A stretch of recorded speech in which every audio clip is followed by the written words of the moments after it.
En ce qui concerne la technologie aérospatiale militaire, oui, il a été proche de sujets liés aux ovnis et également aux satellites militaires. C'est-à-dire un personnage qui vraiment est important pour le Pentagone.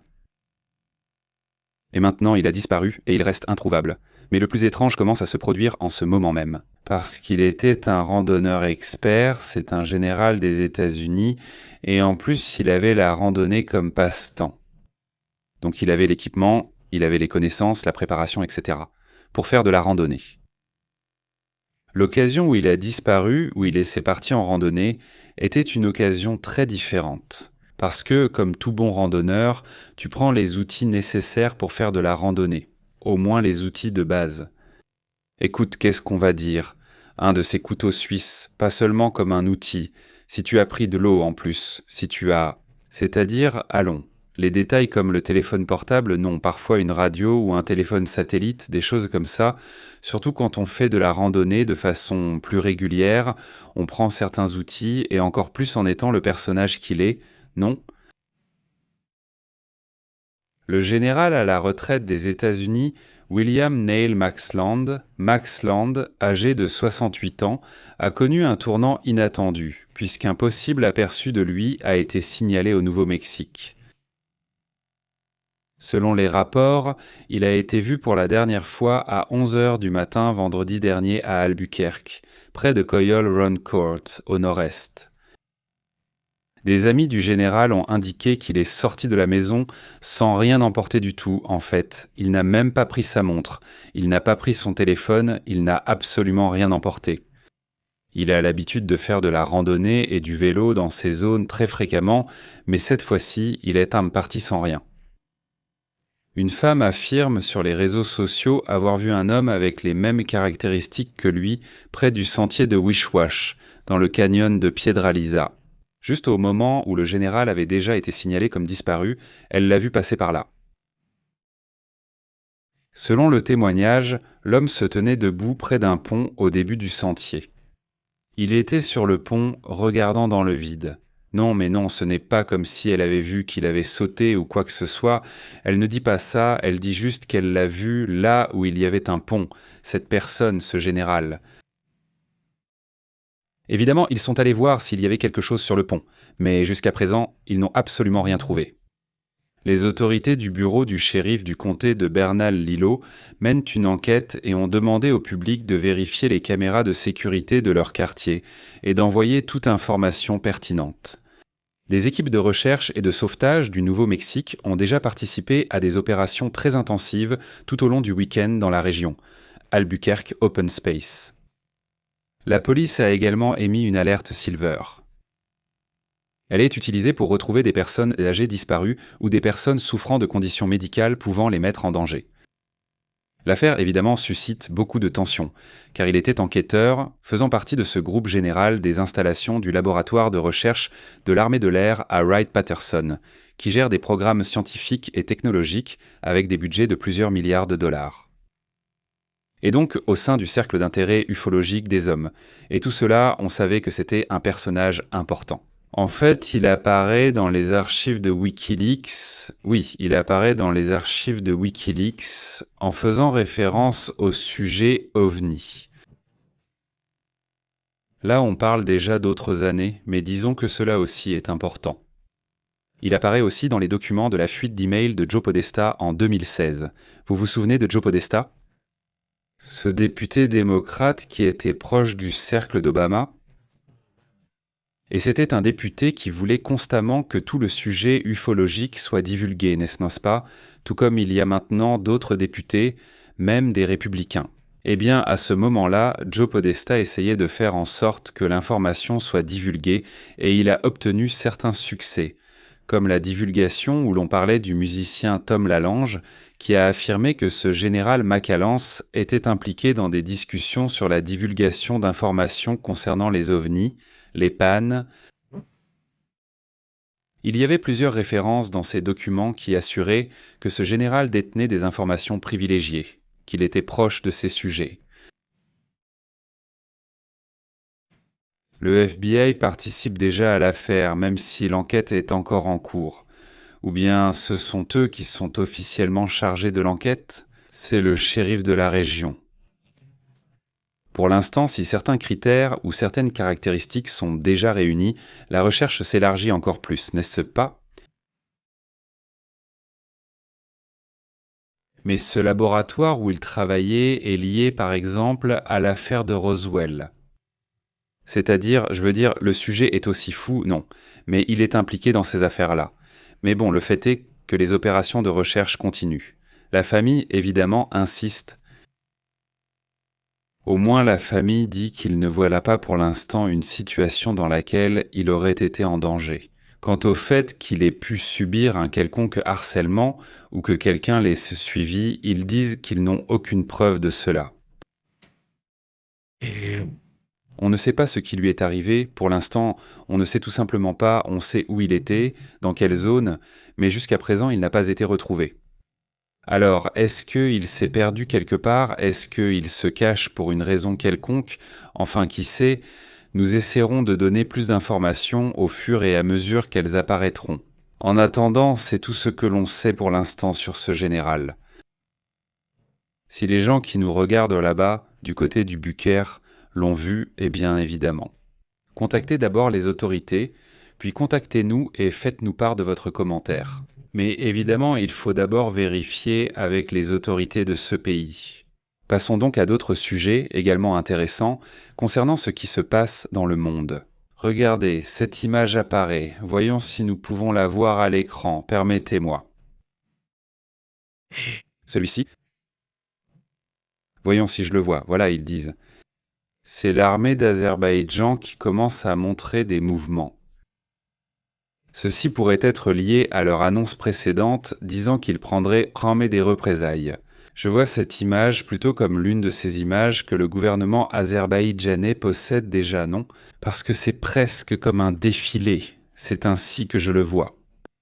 Mais ils commencent à sortir ces images très classiques d'un pays qui veut montrer sa puissance, non? Alors ils ont commencé à montrer, ces images, tu te dis, c'est rapide, non? Je ne vois pas vraiment ça comme un mouvement militaire, du moins je ne le vois pas comme ça.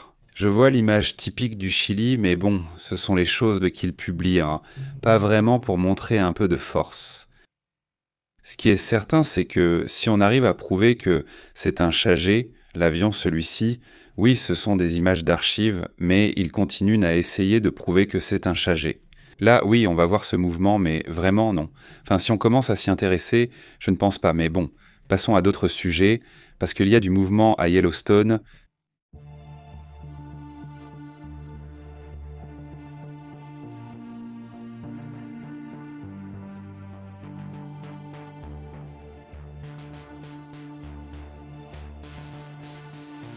Regardez, il y a un mouvement qui se produit. Une éruption dans un geyser de Yellowstone, qui serait le plus grand geyser acide qu'il possède.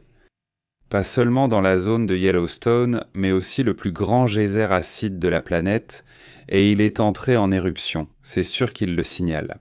Le geyser de Yellowstone, considéré comme le plus grand geyser acide de la planète, est de nouveau entré en éruption dans le parc national de Yellowstone, après être resté inactif pendant des années.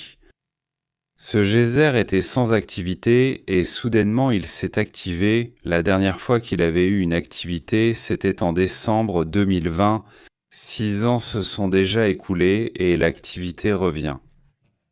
Le geyser se trouve dans le bassin de Norris Geyser, l'une des zones géothermiques les plus actives de la planète. Et c'est aussi l'un des endroits les plus importants, les plus, disons, connus pour la surveillance de ce volcan. Eisius ou Eisinus. Il aurait environ 200 mètres de diamètre, ce qui en fait le geyser acide le plus grand de la planète, selon ce qu'a détecté la science. Les éruptions enregistrées ces derniers jours ont donc été intermittentes, certaines atteignant jusqu'à 9 mètres de hauteur, avec des durées allant jusqu'à 3 minutes. Dans le passé, vers les années 70, les experts assurent que les éruptions du geyser pouvaient durer jusqu'à 90 minutes. Il expulsait de l'eau chaude acide à des intervalles presque irréguliers, dit-il. Cette activité est en train de revenir et le scientifique Mike Pollan de l'Observatoire des volcans de Yellowstone a confirmé qu'au cours du mois de février et jusqu'à présent en mars, il a observé cette activité.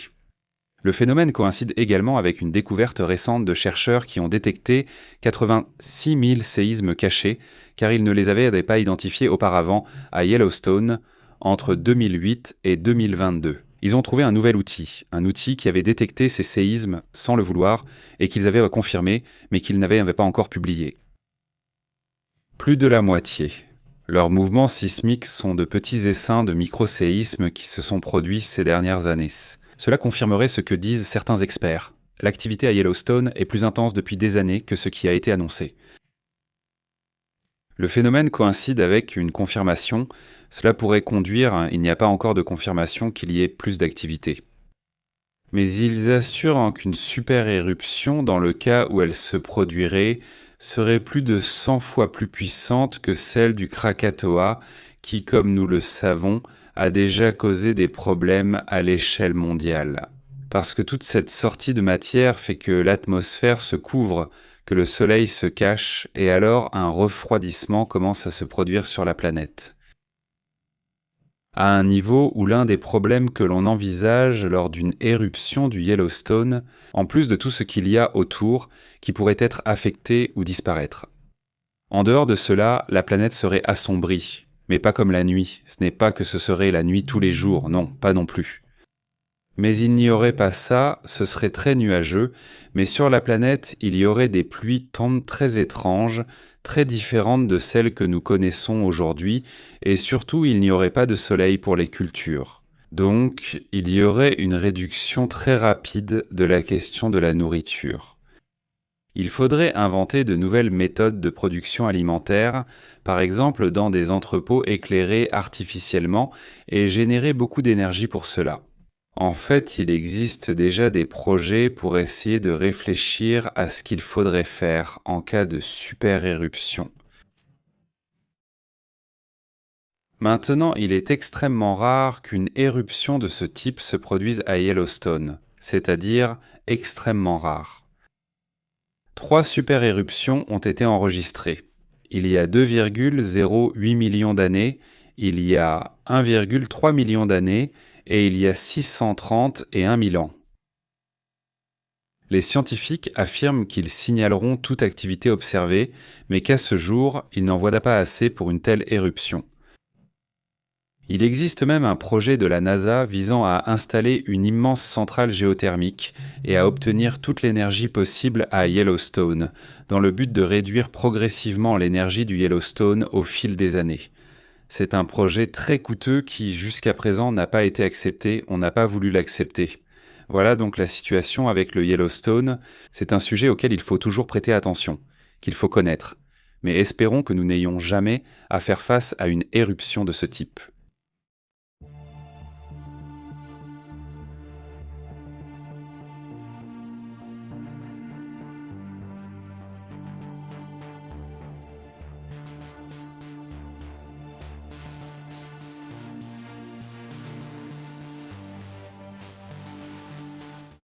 Remarquez que le Canada pourrait être le prochain pays à entrer dans le conflit. Du moins, il laisse entendre qu'il pourrait y entrer à un moment donné.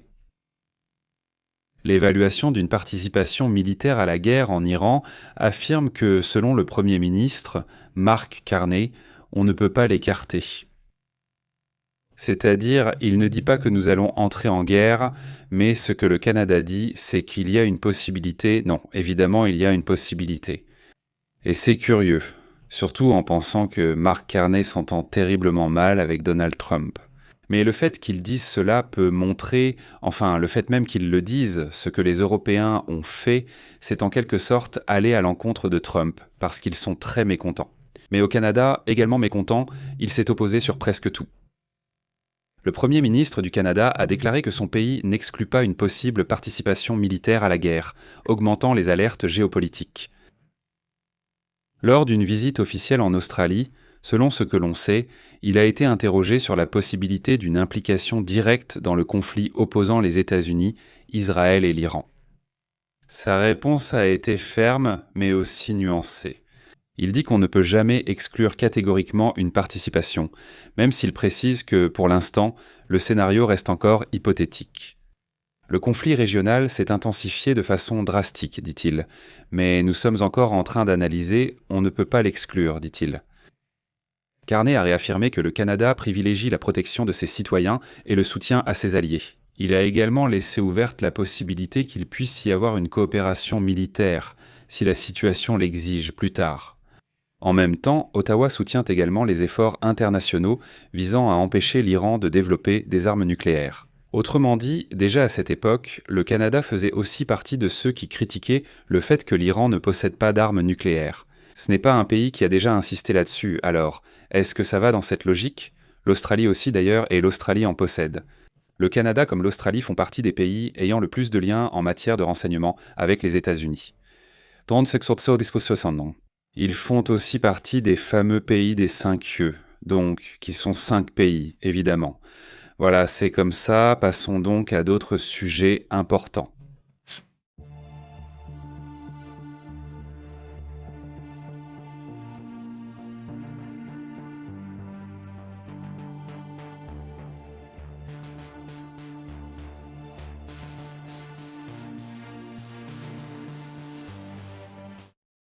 Bon, passons plutôt aux commentaires, allons rapidement aux commentaires. Comment vas-tu ? Fantôme, écrivain Élisée Bénédicte. Bonsoir, quel plaisir de pouvoir vous lire. Nous allons discuter d'autres sujets un peu plus tard, nous préparons aussi le prochain direct, mais voici la première mise à jour de la journée. Comment vas-tu ? Salutations, Charles Martinez. Et le chef libanais ? Même lui ne croit pas ce qu'il dit Charles. Comment vas-tu, Charles ? Salutations, très bonne soirée, Patrick, comment ça va ? Salutations jusqu'en Floride, là-bas aux États-Unis. Salutations à Tabi, comment vas-tu ? Oui, c'est bien une partie du Chili. Salutations, comment vas-tu, Camille ? Mais ces choses qu'il montre ne signifient pas « nous sommes ici », ils n'affichent pas de force. Carlos Martinez, Aurelio, comment vas-tu, Aurelio ? Déjà avec des gouttes ? Salutations, très bien. Celui qui est là-bas, il dit « moi, je peux être là ». Le père de Chester Bennington, il dit « salut, comment vas-tu ?» Très bien, un énorme salut à toute la communauté qui dit vraiment « c'est son père ?» de Chester Bennington. C'est celui de Linkin Park, non ? Bennington. C'est sérieux ou vous plaisantez ?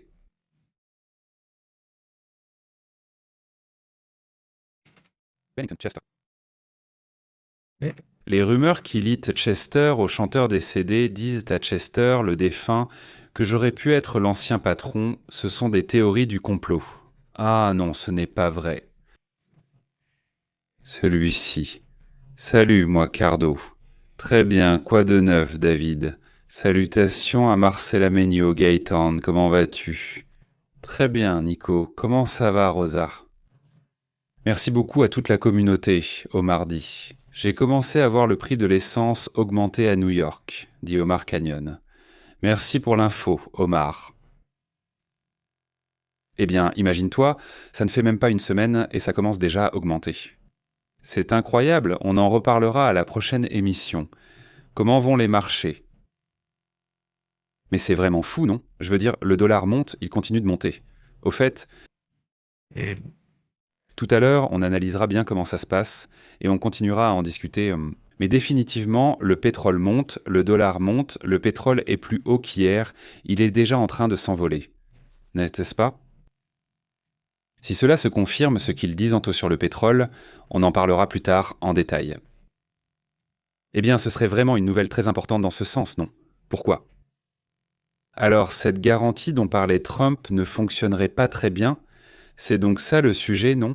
Salutations, comment vas-tu depuis le Panama, dit José Fuentes, super. Comment vas-tu ?